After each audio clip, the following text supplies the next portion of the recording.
Hello guys, അങ്ങനെ ഒന്ന് work കഴിഞ്ഞ് വീട്ടിലേക്ക് പോയിക്കൊണ്ടിരിക്കട്ടാ. അപ്പോൾ മിക്കപ്പോഴും സിഗ്നൽ കിട്ടാറുണ്ട്. വീട്ടിലെത്തിയപ്പോൾ അമ്മ അപ്പുറത്ത് അമ്മമ്മയായിട്ട് സംസാരിച്ചുകൊണ്ടിരിക്കട്ടാ. പിന്നെ അടുക്കളയിലേക്ക് എത്തിയപ്പോൾ തന്നെ നല്ല മീൻ കൂട്ടാൻ്റെ മണം. അപ്പോൾ വേറെ ഒന്നും നോക്കിയില്ല, നേരെ കിണ്ണെടുത്ത് ചോറൊക്കെ എടുത്തു. പിന്നെ കൂട്ടാൻ മാന്തളായിരുന്നു. ഞാൻ സ്കൂളിൽ പോകുന്ന ടൈമിലും വീട്ടിൽ വന്നാൽ ചോറാണ് കേട്ടോ കൂടുതലുണ്ടാകും. വീട്ടിൽ പലഹാരങ്ങളും ഉണ്ടാക്കാറുണ്ട് കേട്ടോ. ഇന്നിപ്പോൾ ഈ മണം കേട്ടപ്പോൾ ഞാൻ ഒന്നും നോക്കിയില്ല, നേരെ ചോറെടുത്തുള്ളൂ. അതിന് ശേഷം ഇറയത്ത് വന്നിരുന്ന് വന്ന് ഊട്ടക്കത്തെ കൊതുറും. പിന്നെ വീട്ടിൽ ഈ മോസ്കിറ്റോ ബാറ്റ് ഉണ്ട്, അത് വെച്ച് കൊറോണത്തിനെ തല്ലിയിട്ടു. സന്ധ്യ കഴിഞ്ഞ് ഈ വീട്ടിൽ കൊതുക് കൊണ്ടിരിക്കാൻ പറ്റില്ല. അത് കണ്ട ഇത്ര എണ്ണത്തിന് ഞാൻ കൊന്നിട്ടതാട്ടാ.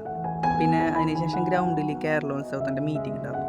അപ്പോൾ അതിന് ഞാൻ അനിയനും പോയിട്ടുണ്ടായിരുന്നു. ഞങ്ങളാണ് ഈ നാടൻ പാട്ടിനൊക്കെ പേര് കൊടുത്തിട്ട്. മീറ്റിംഗ് തീർന്നപ്പോൾ അനിയൻ പറഞ്ഞു 30 രൂപയ്ക്ക് ഫ്രൈഡ് റൈസ് കിട്ടുന്ന ഒരു കടയുണ്ട്, നമുക്ക് അങ്ങോട്ട് പോകാം. ഞങ്ങളങ്ങനെ വണ്ടി എടുത്ത് പട്ടാളകുന്നുള്ള ഒരു കടയിലേക്ക് വന്നിട്ടാ. പക്ഷേ അവിടെ 30 രൂപയ്ക്കൊന്നും ഞങ്ങൾക്ക് ഫ്രൈഡ് റൈസ് കിട്ടിയില്ല കേട്ടോ. പക്ഷേ അത്യാവശ്യം നല്ലൊരു ക്വാണ്ടിറ്റി ഉണ്ടായിരുന്നു കേട്ടോ. 110 രൂപയ്ക്ക് 2 ആൾക്കുള്ള ക്വാണ്ടിറ്റി ഉണ്ട്.